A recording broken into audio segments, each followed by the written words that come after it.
हमारे प्रभु यीशु मसीह के महान नाम की महिमा हो। आइए पहले हम यह समझें कि ईसा मसीह कौन है। बाइबल हमें बताती है कि परमेश्वर का पुत्र यीशु मसीह अदृश्य परमेश्वर का प्रतिरूप है और सभी चीजें उसी के द्वारा बनाई गई है। परमेश्वर का पुत्र यीशु हमेशा से था। वह आदि में परमेश्वर के साथ था और वह परमेश्वर है। यीशु मानव रूप में परमेश्वर के पुत्र को दिया गया नाम है। दूसरा शब्द है अवतार। परमेश्वर मानव रूप में।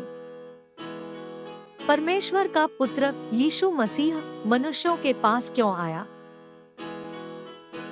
इस सवाल का जवाब पाने के लिए हमें यह समझने की जरूरत है कि इंसान की रचना कैसे और क्यों हुई।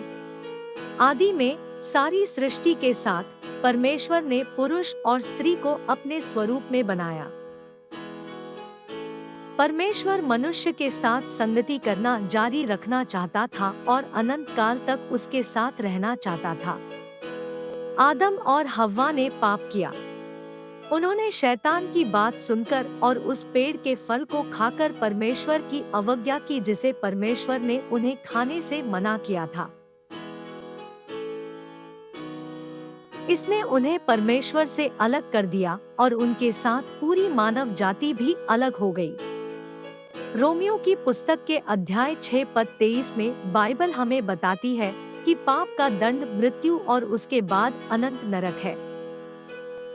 इससे पहले कि हम और अधिक चर्चा करें, क्या आप जानते हैं कि पाप क्या है? पाप वह है जो हम कहते हैं या करते हैं या सोचते हैं जो गलत है और परमेश्वर की इच्छा के विरुद्ध है। झूठ बोलना, घृणा, अभिमान, कृतघ्नता, चोरी और भी बहुत कुछ। जैसे जैसे मनुष्य की संख्या बढ़ती गई, वैसे वैसे पाप भी बढ़ता गया। पाप में वृद्धि के साथ मानव जाति के लिए दर्द और पीड़ा में वृद्धि हुई। मानव जाति जिस पीड़ा से गुजर रही थी, उसे देखकर परमेश्वर का हृदय बहुत दुखी हुआ।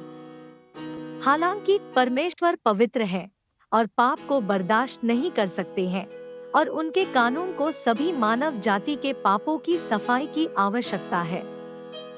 मानव जाति के पापों के शुद्धिकरण के लिए परमेश्वर की व्यवस्था के लिए आवश्यक था कि कोई निष्पाप व्यक्ति मृत्यु की सजा पाए। हालांकि पृथ्वी पर कोई भी ऐसा नहीं था जो निष्पाप था। यूहन्ना अध्याय 3 पद 16 के अनुसार परमेश्वर हमसे बहुत प्रेम करता है और हमारे निरंतर दर्द और पीड़ा के चक्र को समाप्त करने के लिए उसने अपने पुत्र को सजा लेने के लिए स्वर्ग से भेजने का फैसला किया।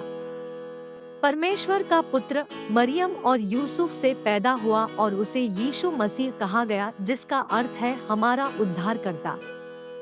परमेश्वर के पुत्र यीशु मसीह ने क्रूस पर मरने के द्वारा समस्त मानव जाति के दर्द और पीड़ा को अपने ऊपर ले लिया।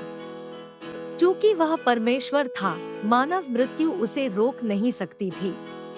वह तीसरे दिन जी उठा और वापस स्वर्ग में उठा लिया गया और इसके साथ ही मानव जाति के सारे पाप क्षमा कर दिए गए। यीशु के बलिदान ने मनुष्य जाति के पापों की सारी सजा को मिटा दिया और जो इस सत्य पर विश्वास करता है, वह परमेश्वर के अनुसार पवित्र और पापरहित समझा जाता है।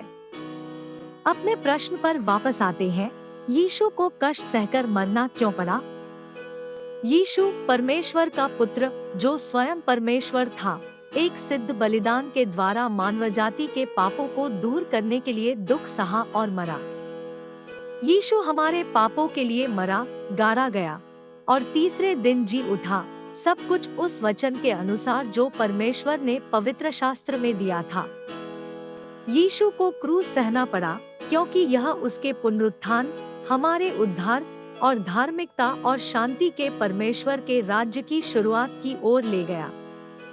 पाप के विरुद्ध परमेश्वर के क्रोध को यीशु पर उंडेला जाना था, जो मनुष्यों के लिए क्षमा और उद्धार के लिए उत्तम बलिदान का विकल्प था।